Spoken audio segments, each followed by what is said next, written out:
Welcome to the Health Coach Nation podcast. I'm your host, Hailey Rowe, marketing and sales strategist and coach for online health and wellness coaches, life coaches, and mindset coaches. And on this show, we cover sales, marketing, time management, and mindset.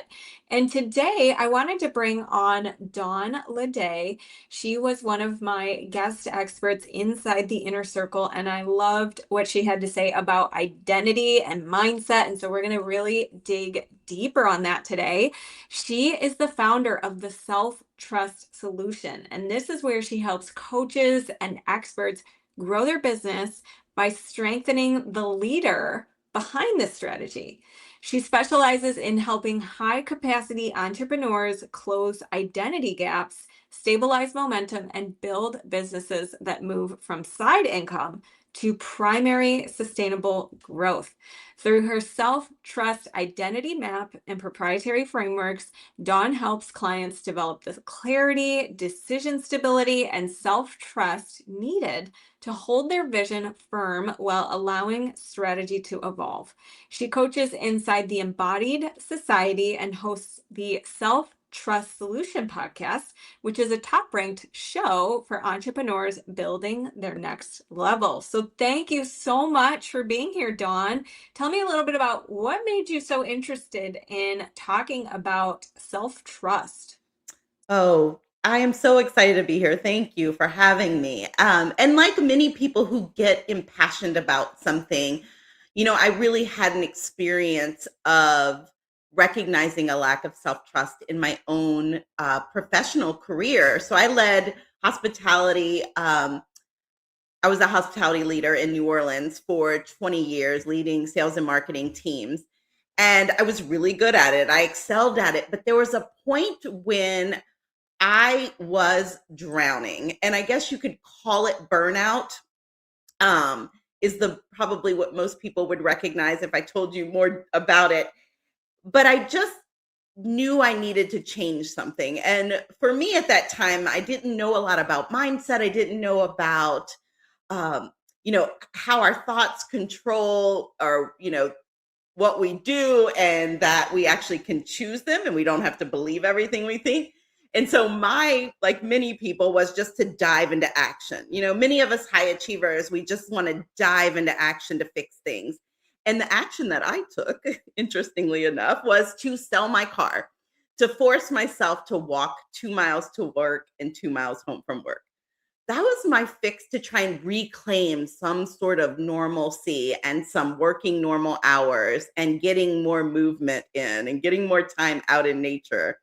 And so on one of those walks where I was thinking that I was very smart for doing this, I had this question pop up, and it was, why am I having to force myself to do this?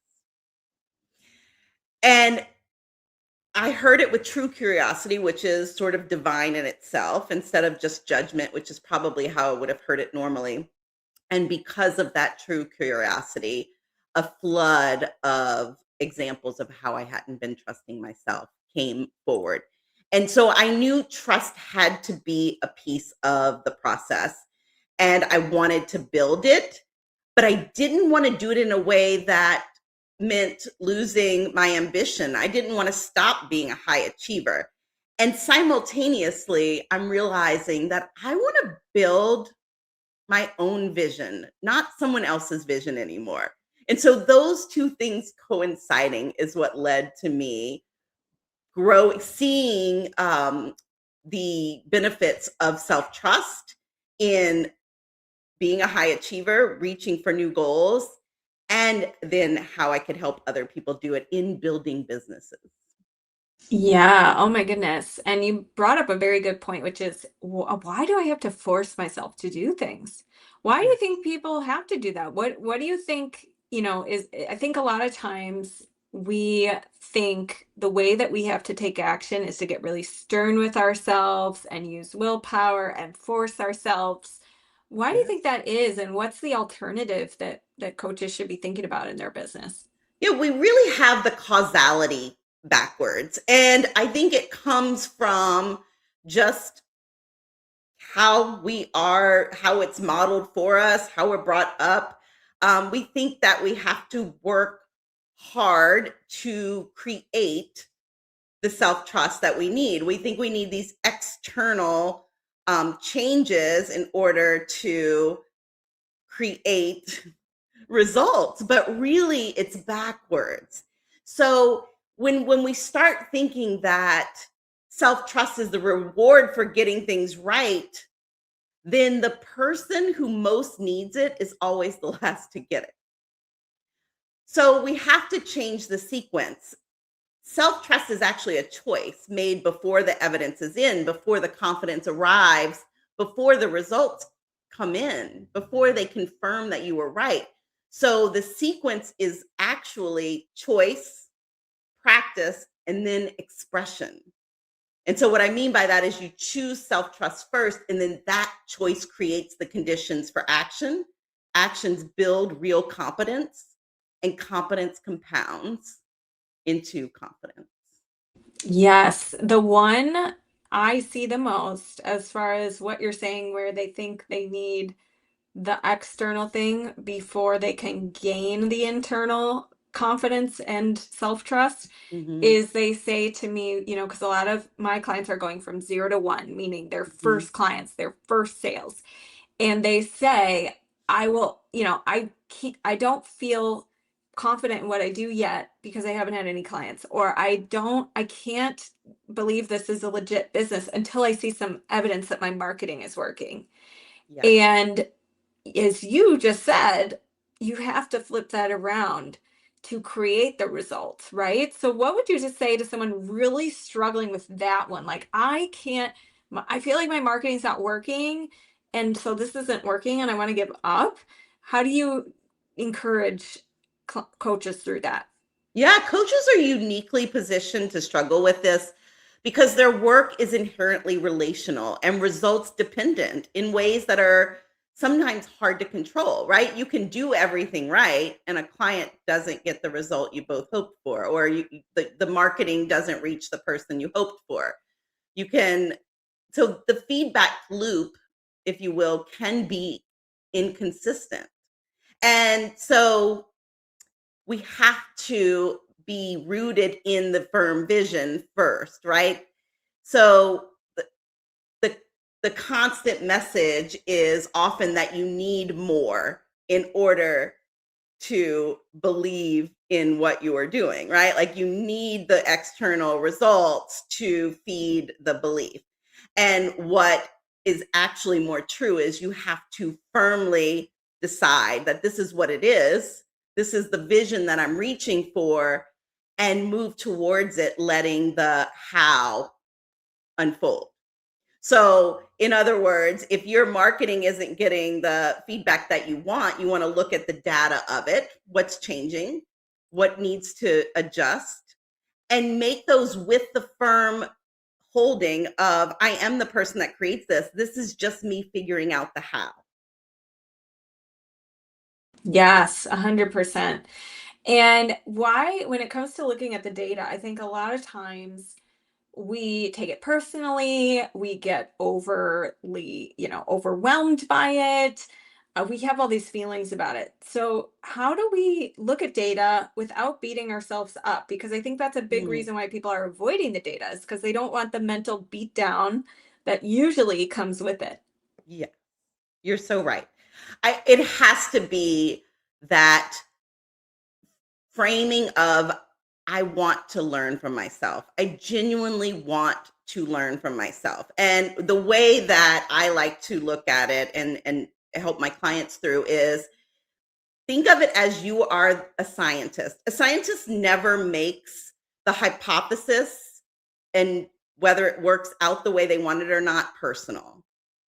You are going to formulate a hypothesis, you're going to take action on it, you're going to experiment, and then you're going to look at the data, the results of that to inform the next test, the next experiment.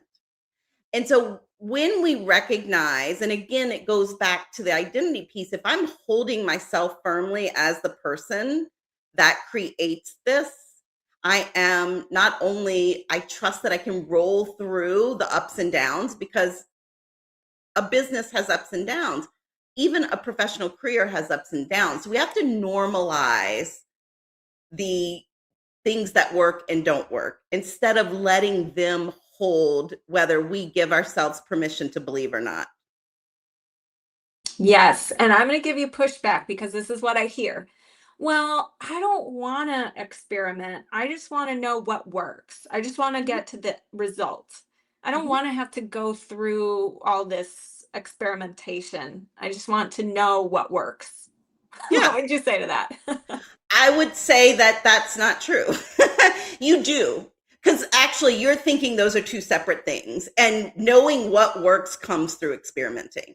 And honestly, what I love to share with people is that's where your most beautiful thought leadership, your intellectual property comes from, is that experimentation. Because if you just do what someone else did, you're just a mimicker. You're just a and honestly, it's not gonna work the same anyway because it's not the strategy that works, it's the identity that is performing the strategy that works.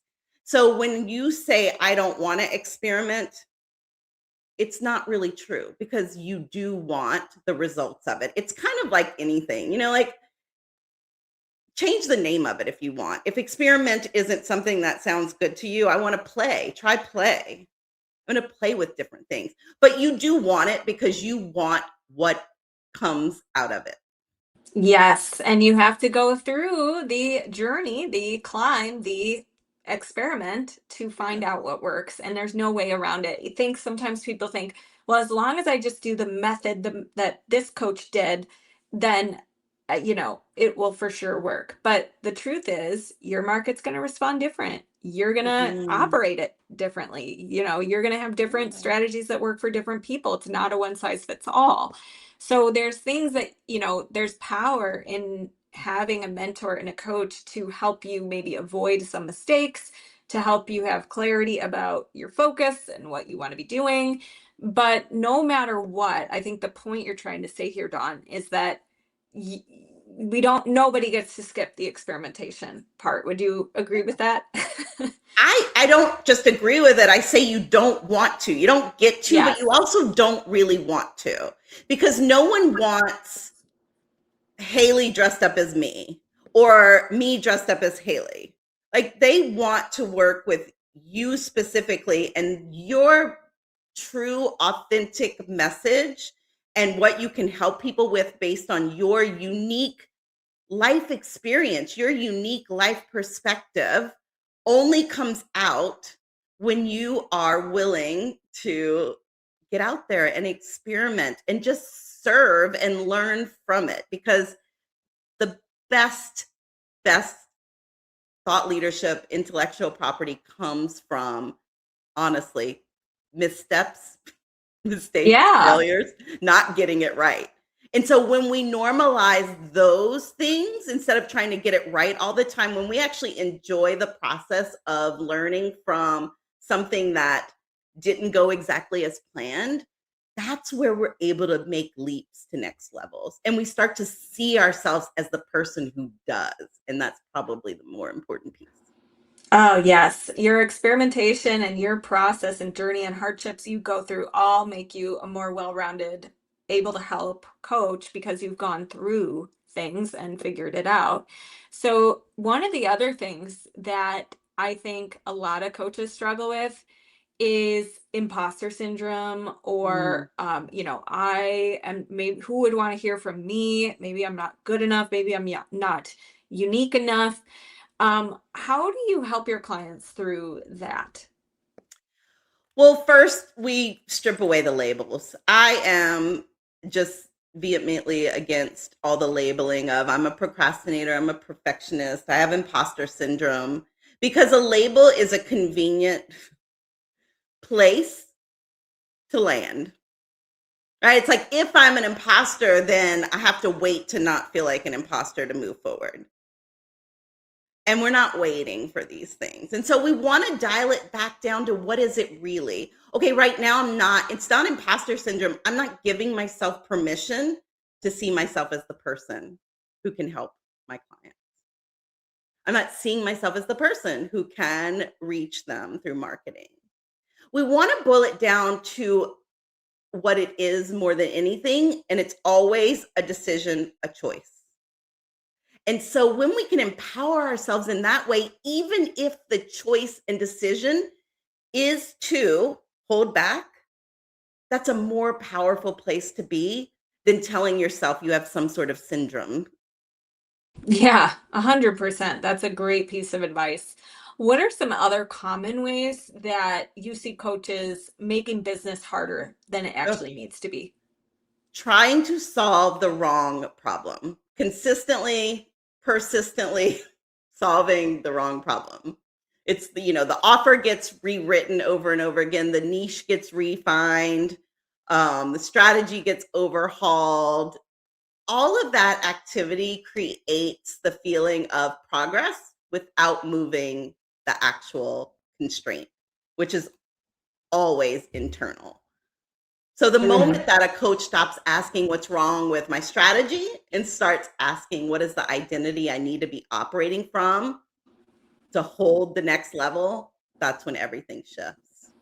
I love that. Tell me more about that identity piece. Like, I think a lot of people hear that but they don't really know what it looks like to dig into identity work. So tell me more about like what does that truly mean?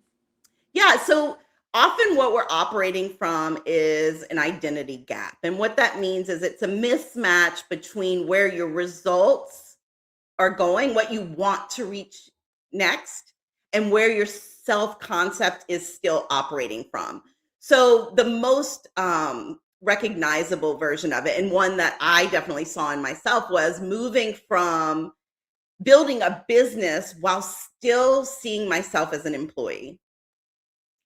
And so, when that is happening, you can be creating movement. Your business can grow. Your evidence of capability is real. But internally, you're still running from the identity of someone earlier. And that means it creates a ceiling, basically. And it looks from the outside, most of us think it's a strategy problem or a consistency problem or a confidence problem. And what it really is this identity problem. And it can't move through strategy or more effort or more evidence. But it looks like, making a decision and then looking for someone to confirm it. Rewriting your offer or messaging more times than you can count. You feel like you're always starting over, Oh, though yeah. you're ever never not working. Yeah. So results come in bursts, they don't compound. You have real client wins, but somehow, you just create the ceiling for yourself. And what's happening is you are trying to create a next level of results from an identity that created the results right now. So we have to move our identity forward in order to create the results we want. Yeah, love that. What about like so when it comes to your business, one of the things that I've heard you say is it doesn't have to excite you. Because I think a lot of us, when it comes to, especially I see this with sales and marketing. Well, I'm Mhm. only, I have to do what feels, I'm only going to do it if I feel like doing it Yeah. versus like, oh, no, this is just part of what you have to do to have a business is market and sell, right? So, Yeah. where did that come from? Tell me more about that. Yeah. Well, I mean, one is to know that feelings are not instructions. We do often think that if we feel a certain way, that's a reason to either move or not move. And feelings were never meant to hold that job. That is not their job. Feelings are very important, but they are not truth tellers because we know this because you can feel the same or you can have the same circumstances from day to day and feel very differently, right? Um, you could have the same amount of money in your bank account and today you feel like at peace and tomorrow you feel nervous. The money didn't change, right? And so we have to know that feelings are not they are not strategists.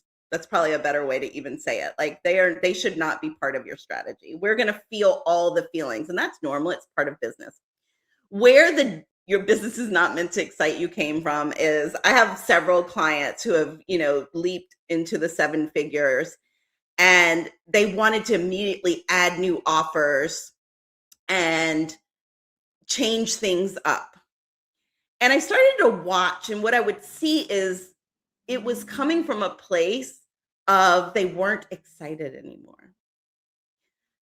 Now, from the outside, if you were to look at a business, or at least, as I do as a business strategist, if someone has something that's really working well, it's not stagnant, nothing has really changed, but you tell me that you're not excited about it anymore. Is that really a reason to let it go? Right.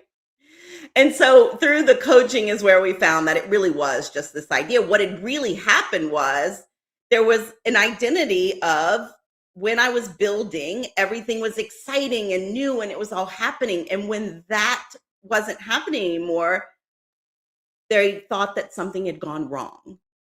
And what happened was they had a mature, beautiful operating business. So don't burn it down because it's not exciting anymore. Then it becomes an option. Like, let's upgrade the identity to meet the next level. And let's also look at where do you want to get your excitement from? There's nothing wrong with wanting to feel excited. Does it have to come from a new offer? Can it come from building something new within the existing offer that just makes it even more exciting for you and the members and brings in more people? So that's where it came from. Oh, that's so awesome. Yeah. And I think bringing up a really good point of why are we outsourcing our feelings to our business? I need my business to perform for me so I can feel secure. I need my Mm, business to do this for me so I can feel XYZ way.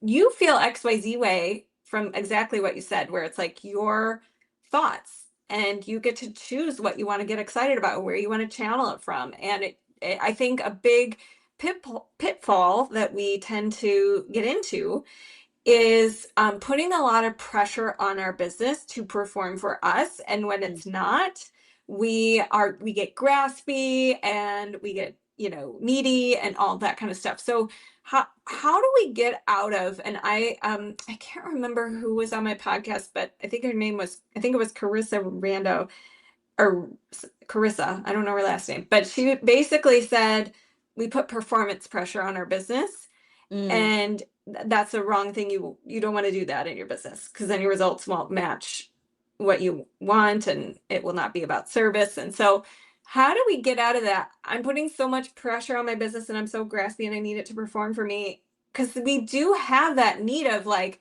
oh well, this is my source of income. But when you're building it and you're new and it's not there yet, how do you help? What would you say to a client if they were putting that pressure on their business, and it was interfering? Yeah, I mean, I think pressure is almost always going to interfere in some way, right? And that's another thing that we learn. I know I hear it from clients that, in college the pressure really worked for them, right? The last minute deadlines, the papers that were due and you stayed up all night and you performed well under pressure. Maybe, in your business before, in your career, if you had one, pressure was something you were able to do well. It is you, though. We can't, again, put it on the business. The business is the expression of you and your work. And so if you're putting pressure on the business, you're also putting pressure on yourself. But it's often not the same thing as what you had decided worked for you in the past, right? But here's the thing. I like to reframe it, because if you operated well under pressure in the past, it is a skill you have, is not a choice you have to make. And so know that you have that skill, give yourself credit. I am someone who can work well under pressure, and the pressure is optional. When we name that and then we decide whether we choose it or not, it again creates that empowerment. And so if we choose it, we can normalize it. We don't have to make ourselves wrong for it. But we do want to go to the evaluation piece. How is this pressure actually serving me in getting to the end result that I want? And how is it not? And what can I shift here that would support me using the skills that I have. I know how to operate under pressure. I know how to operate without pressure. What's going to work here? Yes. Oh my goodness. That's such a good point. And, I think there's other ways we tend to be dramatic in our business. And how to, like, sometimes it's a habit, like I think sometimes we're almost like addicted to the drama because it allows us to not work on other things or kind of be like a way to procrastinate or a way to not have to do the thing because we're just so nervous about it or we're being such a perfectionist about it that we never have to actually, move to the next step. But how do you recommend we start to become less dramatic and unravel the drama and kind of like, I think you call it an identity lag you have. Like Mm. there's you without the drama being at your goals, and then there's you now with all these drama thoughts. Mhm. What do we do? First is to recognize it. Look, I like my drama moments too. There is nothing wrong with it. We are not meant to be robots who are always just like, I am thinking only about the data. I'm not, engaging in any drama. I mean, I give myself pity parties here and there. I think it's important that we normalize it. We don't swim in it. And that's the difference. When we normalize, like, oh, this is what I'm doing, I'm being dramatic for a moment. I just want to complain. I just want to, woe is me. I just want to throw my own pity party for 5 minutes, put a time limit on it. And then let me get back to the data. What is this actually telling me? What is going to help me move forward?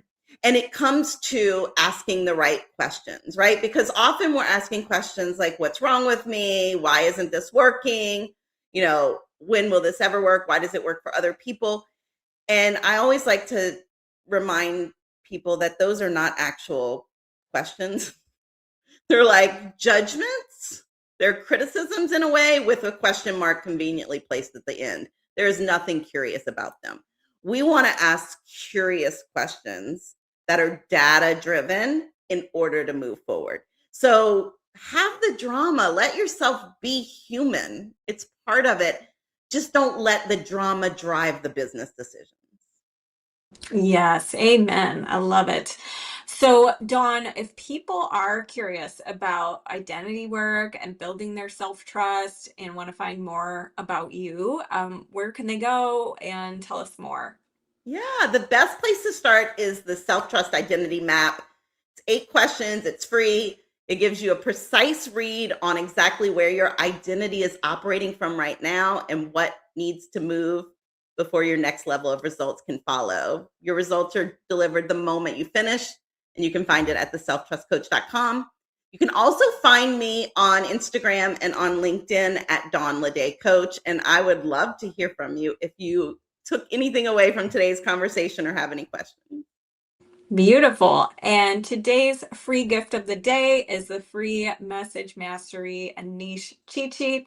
So if you're not sure how to communicate what you do, who you help, how you help them, you can get a freebie at HaileyRowe.com on the homepage and check that out.